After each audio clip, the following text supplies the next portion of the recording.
اور ان کو ہم افغانستان کو کھڑا کریں گے طالبان کے خلاف. تو اس وقت بھی جنرل کیانی نے بڑی سخت اس بات کی مخالفت کی, اور جنرل کیانی نے کہا کہ آپ کو پتہ نہیں, اپنا مطلب ایک اندازہ نہیں کر سکے آپ ابھی تک طالبان سے لڑنے کے بعد کہ وہ کس قسم کی قوم ہے. ان کا کہ 4 لاکھ انٹرینڈ آرمی جو ہے وہ ان کا مقابلہ طالبان کا مقابلہ نہیں کر سکتی, اور کوئی قوت بھی جو طالبان پہ حملہ آور ہوگی وہ اس کا جواب دیے بغیر نہیں رہ سکتی. اس لیے آپ اس بات کو بجائے اس کے کہ اس طرف توجہ کریں, اس پر اتنا پیسہ خرچ کریں, آپ طالبان سے صلح کی طرف راغب ہوں, طالبان کو بنانے کی کوشش کریں, اور ان کے ساتھ ایک درمیانی راہ پیدا کریں, ان کے ساتھ گفت و شنید کریں. اور وہ کہتے ہیں 2010 سے لے کے 2014 تک جو ہے کیانی صاحب یہ اسی بات کے اوپر منانے کے لیے حکومت پاکستان جو ہے, یہ پاکستان کی اسٹیبلشمنٹ جو ہے وہ امریکہ کو تیار کرتے رہی. 2014 کے بعد جا کے امریکہ اس بات پر قائل ہوا کہ ہاں نہیں بھی ان کا مقابلہ جو ہے اس سے نہیں بلکہ طالبان سے صلح کرنی پڑے گی, یا طالبان سے آخر نکلنا ہی پڑے گی. اب یہ باتیں پروف کر رہی ہیں کہ بھئی حالات جو ہے وہ ممکن ہے طالبان اور ان کے درمیان کوئی صلح نامہ ہو گیا جو دوحہ میں بار بار ویڈیو ہوتی رہی ہیں, اور پاکستان بھی بار بار اب یہ کہہ رہا ہے کہ بھئی طالبان صلح کے لیے تیار نہیں تھا, اور ہم نے ان کو مجبور کیا کہ وہ گفت و شنید میں شامل ہوں اور درمیانی رستہ جو ہے وہ تلاش کریں. تو اس لیے اب یہ مسئلہ جو ہے ایک عام عالمگیر اس پہ 2 رائے بن رہی ہے. اس پہ فتح مکہ والی جو ہے خوشی منانے کی ضرورت نہیں ہے, یہ آپس کا کوئی معاہدہ لگتا ہے جو طالبان اور ان کے درمیان ہوا ہے, جس سے یہ ہے کہ 1 ہفتے کے اندر طالبان جو ہے وہ افغانستان پر قابض ہو گئے. باقی ابھی تک انہوں نے حکومت نہیں بنائی, 1 ہفتے سے اوپر ہو گیا اور ابھی تک انہوں نے حکومت کا اعلان نہیں کیا, اور کہا یہی جا رہا ہے کہ حکومت کا سربراہ جو ہے وہ امریکہ سے آ رہا ہے, جو کہ اب ہے فانی, لیکن یہ کہ اب امریکن نیشنل ہے, اور وہاں پہ جو آپ کی امریکہ کی حکومت ہے اس کے اندر اہم عہدوں پہ کام کرتا رہا ہے, اور اس کو امریکہ نے تیار کیا ہے یہاں لانے کے لیے. اگر اس کو طالبان مان جاتے ہیں کہ واقعی وہی صدر ہوگا تو اس سے پھر تو کوئی اوپن بات ہوگی کہ بھئی یہ کسی نہ کسی معاہدے کے تحت جو ہے یہ معاملہ جو ہے صدر کو لایا جا رہا ہے. ملا بردار کے بارے میں یہی کہا جا, غنی کے بارے میں کہ وہ نائب ہوں گے ان کو.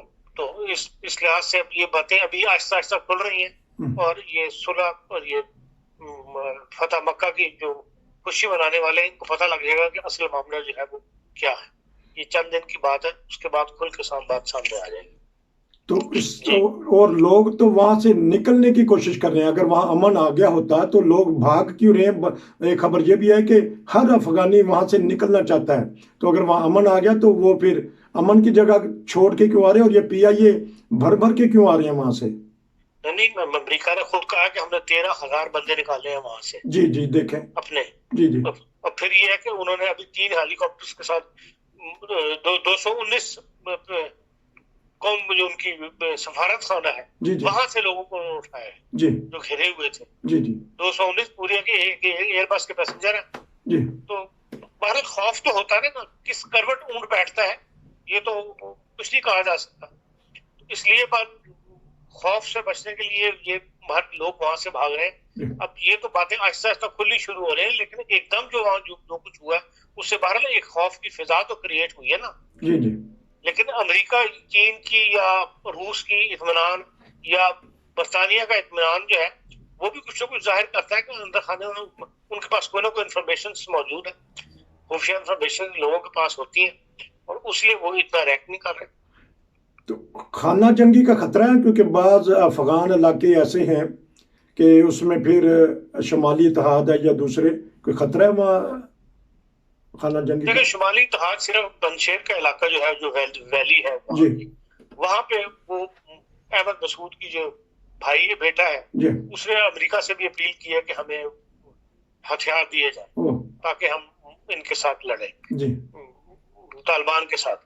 اگر تو یہ امریکہ کے ساتھ صلح سے آئے تو پھر تو امریکہ نہیں ہتھیار دے گا, لیکن امریکہ یہ تو چاہے گا کہ بھئی جو سیپک کا رستہ ہے یا چائنا کا اس علاقے میں زور یا روس کا زور جو ہے وہ طالبان کے ساتھ نہ ہو. اس لیے مستقل ایک گڑبڑ تو وہ رکھیں گے, بڑی طاقتیں یہ تو کرتی ہیں.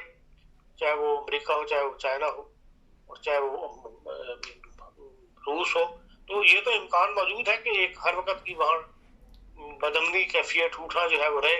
اس لیے ہو سکتا ہے کہ امریکہ ان کو سپورٹ کر دے احمد شاہ مسعود کے قبیلے کو, تاکہ اس سے یہ ہوگا کہ جو چائنا وہاں پہ اپنے پروجیکٹ شروع کرنا چاہتا ہے یا جو کاروائی کرنا چاہتا ہے, معاشی طور پہ سنبھالنا دینا چاہتا ہے, اس میں ان کو گڑبڑ ہوگی اور وہ اپنا کام نہیں کر سکیں گے. تو جس طرح آج بھی دیکھ لیں آپ, بلوچستان کے اندر بھی کہہ رہے ہیں کہ 6 بندے چائنیز مرے, جبکہ حکومت پاکستان یہ کہہ رہی ہے کہ بھئی ایک آدمی زخمی ہوا ہے, 2 بچے, لیکن انٹرنیشنل میڈیا پہ خبر یہ ہے کہ بھئی 6 چائنیز جو ہیں وہ ہلاک ہوئے, اور جو 2 بچے مارے گئے ہیں وہ فوج کی گولیوں سے مارے گئے جنہوں نے.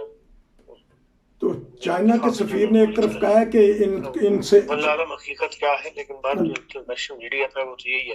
اب یہ باتیں ظاہر ہے کہ اس سے چائنا کو تکلیف ہوگی, اور چائنا کا جو پروجیکٹ ہے یہ سیپک جو ہے وہ ڈیلے ہوگا اور زیادہ. تو چائنا کے سفیر نے کہا کہ دباؤ نہ ڈالے طالبان پہ, وہ کس مقصد کے لیے کہہ رہے ہیں؟ اس لیے کہ وہ بھی تو اپنا راستہ پیدا کریں گے نا. ٹھیک, وہ ظاہر ہے کہ وہ بھی اپنے, انہوں نے بھی بندے چھوڑے ہوئے ہوں گے جو حکومتی لیول پر ان سے رابطے میں ہوں گے. رابطہ تو ہر طرف ہو رہا ہوگا, چائنا سے رشیا بھی اپنی کوشش کر رہا ہوگا, چائنا بھی اپنی کوشش کر رہا ہوگا, امریکہ بھی اپنی کوشش کر رہا ہوگا. اسی لیے وہ کہہ رہے ہوں گے کہ اس پہ دباؤ نہ ڈالیں, انہیں خود فیصلہ کر دیں کہ وہ جس طرف وہ جانا چاہتے ہیں. وہ نظامی حکومت کس طرح چلائیں گے کہ بہت سارے ملکوں نے پابندیاں لگا دی ہیں, پیسہ ان کا بلاک کر دیا ہے, ان کے پاس کوئی ایسی زراعت بھی نہیں ہے, انڈسٹری بھی نہیں ہے, تو یہ تو 2-4 دن میں ان کے پاس معدنیات ہیں جو کہا جا رہا ہے کہ $1 ٹریلین کی معدنیات ان کے پاس موجود ہے, جس میں لوہا, تانبا, اس قسم کی ساری دھاتیں جو ہیں وہاں افغانستان میں موجود ہیں. اب یہ ہے کہ ان کو صرف معیشت دان چاہیے ہوں گے 2-4 جو ملک کے نظام چلا سکے, معیشت کو سنبھالا دے دیں. تو اب باقی تو ان کے پاس پہلے بھی کچھ نہیں تھا نہ, ایکسپورٹ تھی ان کی جو تھی وہ خشک میوہ ہی ہے نا وہاں پہ, اس کے علاوہ کون سی ایسی بڑی وہاں پہ کوئی انڈسٹری نہیں ہے. تو صرف یہ ہے کہ یہ اس کو استعمال نہیں کیا جا رہا تھا, اس کو پراپر طریقے سے نکالا نہیں جا رہا تھا, اور اس کو ایکسپورٹ نہیں کیا جا رہا تھا. اگر اس میں وہ کامیاب ہو گئے تو یقیناً ان کو معیشت کو سنبھالا مل جائے گا. بہت $1 ٹریلین بہت بڑی رقم ہے. اور پھر یہ ہے کہ جو ذبیح اللہ مجاہد ہے وہاں کا, اس نے یہ ابھی تو یہی کہا ہے کہ ہم یہاں پہ شریعت کا نظام ہوگا, جمہوریت کا نظام بھی. اور انہوں نے کہا ہے کہ ہم سب سے پہلے جو ہے ملک کا آئین بنائیں گے. اب سوال یہ ہے کہ اگر طالبان نے آئین بنایا تو ان کا آئین ہو جائے گا نا, ہونا تو یہ چاہیے سب مل کے آئین بنائیں. ایک پورے ملک کا آئین جس نے ملک میں نافذ ہونا ہے, وہ تمام مخالف پارٹیاں بھی اور دوسرے سب مل کر ایک آئین کو تشکیل دیں. اس کی بات انہوں نے کی. انہوں نے کہا جی پہلے ہم آئین تشکیل دیں گے, اس کے بعد ہم انتخابات کروائیں گے. ہونا تو بیسیکلی یہ چاہیے کہ پہلے انتخابات ہوں, اس کے اندر جو پارٹیاں آئیں وہ سب مل کے پھر ایک آئین تشکیل دیں, اور وہ یہی کہتے ہیں کہ ہمیں جمہوریت نہیں, ہم جو ہے وہ ترتیب تشکیل دیں گے اس کے اوپر شریعت کے مطابق. تو اب یہ سب بڑی باتیں آہستہ آہستہ جو ہے جب نظام حکومت چلنا شروع ہوگا, کچھ سکون ہوگا, پھر یہ باتیں آہستہ سامنے گی. لیکن ابھی تک بہرحال یہ طالبان کا رویہ جو ہے, مطلب یہ وہ سیاسی رویہ, سیاسی حکومت والا رویہ ہے. وہ پہلے والی کیفیت نہیں ہے مار دھاڑ والی جو ملا عمر کے زمانے میں تھی. اب جو لوگ بات کر رہے ہیں ان کو بیان دینا بھی آتا ہے, اور جس قسم کی جس اسٹیپ بائی اسٹیپ وہ جس طرح بات کو آگے بڑھا رہے ہیں, اس سے پتہ لگتا ہے کہ انہیں پوری سیاسی ٹریننگ جو ہے وہ حاصل ہے. اب یہ سیاسی ٹریننگ ان کو کس نے دی ہے یہ واللہ عالم. اچھا, کوئی پاکستان کا نام لیتا ہے, کوئی مغرب دنیا کا نام لیتا ہے. ٹھیک. تو ایک سوال اور ہے کہ طالبان کا پہلے ذریعہ آمد تھا اغوا برائے تاوان, منشیات, ٹیکس یا لوٹ مار جس طرح بھی تھا, اب تو وہ خود ادھر آ گئے ہیں. تو اب کس طرح وہ اپنا, یہ طالبان کا نہیں تھا, یہ تھا ٹی ٹی پی کا تھا. تحریک طالبان پاکستان کا یہ رویہ تھا کہ بندے اغوا کر کے وہاں لے جاؤ, ایسے کماؤ اس کے اوپر, یا ان کو طالبان تو جس کو جو نہیں انہوں نے جو کرنا ہوتا تھا, جس کو مارنا ہوتا تھا اسی وقت مار کے پڑے کرتے تھے. انہوں نے کبھی اس کے لیے پیسہ کمانے والی کیفیت میں سے نہیں ہے. یہ تحریک طالبان پاکستان کا رویہ رہا ہے, کبھی وہ اس سے پیسے بنائیں اور کیا اپنی تحریک کو مضبوط کریں. تو اس تحریک کا کیا بنے گا؟ اب یہ بات آپ نے کر ہی دی ہے تو اس میں بھی روشنی ڈال دیجیے گا. تحریک طالبان خاص طور پہ پنجابی، اس کا اثر پڑ رہا ہے اس کے اوپر؟ اب متحرک ہوں گے؟ دیکھیں اگر تو دنیا کے کہنے کے مطابق طالبان نے پاکستان کے مل کے مطلب مدد کی ہے طالبان کی، اور جو ملا عبدالغنی بردار جب قندھار میں اترا ہے تو اس نے وہاں پاکستان زندہ باد کے نعرے بھی لگوائے ہیں، حالانکہ وہ پاکستان کی جیل میں رہا ہے، اور پاکستان اسٹیبلشمنٹ کے کہنے پہ اس کو رہا کیا گیا، اور اس نے جا کے دوحہ میں مذاکرات کی جو ہے ہیڈ بنا. تو اگر تو وہ صلح صفائی کے ساتھ پاکستان کے ساتھ چلتا ہے تو پھر تو تحریک طالبان پاکستان ہو یا جتنی بھی شدت پرست تنظیمیں ہیں، وہ طالبان کو نہ ان کو ضرورت ہوگی طالبان کو ان کی، اور نہ وہ طالبان ان کو ایسے زیادہ لفٹ کروائیں گے. پھر تو پاکستان کی ریاست کو ان لوگوں کو سنبھالنا جو ہے وہ آسان ہوگا، اور یہ درد سری نہیں بننے دے گی کم از کم ملٹری اسٹیبلشمنٹ جو نظر آ رہا ہے ابھی تک اس میں. تو ہمارے پاس تھوڑا سا وقت تک، لیکن ہمارا جو پاکستانی معاشرہ ہے اس کو تو باہر کے دشمن کی ضرورت ہی نہیں، وہ تو دشمن اپنے آپ ہی بنے ہیں. 14 اگست کا واقعہ لے لیجئے یا دیگر واقعات ہو رہے ہیں، خاص طور پہ بچوں کے ساتھ، بچیوں کے ساتھ، بزرگوں کے ساتھ، اور حتیٰ کہ جو فوت ہو گئے ہیں ان کے ساتھ بھی. تو اس معاشرے میں یہ انتہا پسندی کس طرح آ گئی ہے؟ بے راہ روی، اس کے اوپر اگر روشنی ڈال دیں.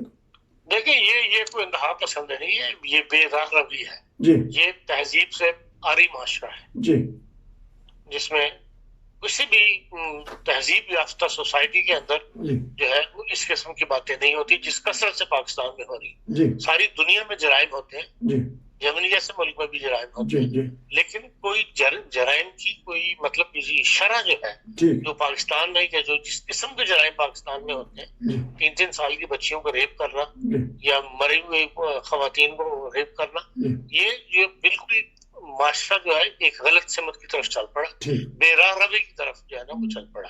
ایسے معاشرے جو ہے وہ پھر اخیر آپس میں لڑنا شروع کر دیتے ہیں. جو خطرے کی بات یہ ہے وہ آپس میں سوسائٹیوں کی لڑائی ہونی شروع ہو جاتی ہے. اب یہ جو وہی واقعہ ہے جو 400 بندہ وہاں پہ اکٹھا ہو گیا تھا، اس کے اندر کوئی ان کو روکنے والا نہیں تھا. اگر 2-4 بندوں نے اعلان کر بھی دیا تھا کہ ہم یہ کر رہے ہیں، چلے آپ ان کے فین تو پھر فین رہتے ہیں، لیکن یہ جسموں کو نوچنا، یہ جسموں کو حملہ آور ہونا، یہ تو قانون ہاتھ میں لینے والی بات ہے.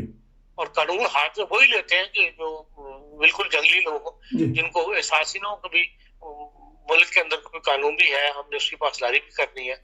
وہ تو ہر بندے پھر اپنی مرضی سے چلتا ہے اور قانون کی طرف سے بے پرواہ ہو جاتا ہے. اور ایسی معاشرے جب تشکیل پا جائے تو پھر ان میں آپس میں لڑائی جھگڑے اور سیل وار شروع ہو جایا کرتی ہے، جس کی طرف نظر یہ آتا ہے کہ پاکستان بڑھ رہا ہے. تو ہمارے جو علماء ہیں خاص طور پہ یہ تقی عثمانی، ان کو افغانستان کی تو فکر ہے، تو پاکستانی معاشرہ کس نے سنبھالنا ہے؟ دیکھیں جتنے بھی علماء ہیں، جتنے بھی تنظیمیں ہیں، مذہبی تنظیمیں، یہ صرف پیسہ بنانے کے لیے وجود ہوئے ہیں. انہوں نے یہ دیکھ لیا کہ بھئی مدرسے کا مولوی بن کے تو پیسہ ملتا نہیں، اس لیے انہوں نے باقاعدہ اپنے عسکری ونگ تشکیل دے دیے، اپنے نظام باقاعدہ ترتیب دیے، جس سے اپنے آپ کو انہوں نے زیادہ بڑا ہو کے شو کیا. اور اس سے یہ ہے کہ بھئی کیونکہ معاشرے میں تعلیم نہیں ہے، سوسائٹی میں وہ نہیں ہے، ہر چیز میں مذہب، لوگوں کو مذہب کے ڈراوے اتنے دیے ہوئے کہ اب دیکھ لیں کہ لوگ اپنی بچیاں بھی ان کو پیش کرتے ہیں، سجدے بھی کرتے ہیں، دوائی لینے کی بجائے ڈاکٹر کے پاس جانے کی بجائے پیر کے پاس جا کے پیروں میں گر جاتے ہیں. تو یہ تو انہوں نے صرف پیسہ کمانے کے لیے ایک ذریعہ بنایا ہوا ہے، اور اس میں وہ کامیاب ہے سوسائٹی کے جاہل ہونے کی وجہ سے. تو ایک خوشیاں ہمارے جو تبصرہ نگار ہیں پاکستان میں، وہ انڈیا کو کہتے ہیں کہ اس کو شکست ریخت ہو گئی ہے، تو انڈیا ذرا خاموش ہے، تو تھوڑا سا بیان کر دیجئے. نہیں، انڈیا اس بات کی شکست ہوگی، انڈیا کی جس حکومت کو وہ فیور کرتا تھا وہ حکومت ختم ہوگی نا. اس سے زیادہ تو وہاں کچھ نہیں ہوا. جو انڈیا نے انویسٹمنٹ کی ہوئی ہے وہ باہر ہی محفوظ ہے ابھی تک تو. اور وقت کے ساتھ ساتھ آپ دیکھیں گے ڈپلومیسی یہی ہوتی ہے، وہ طالبان کے ساتھ بھی اپنے تعلقات ٹھیک کر لیں گے.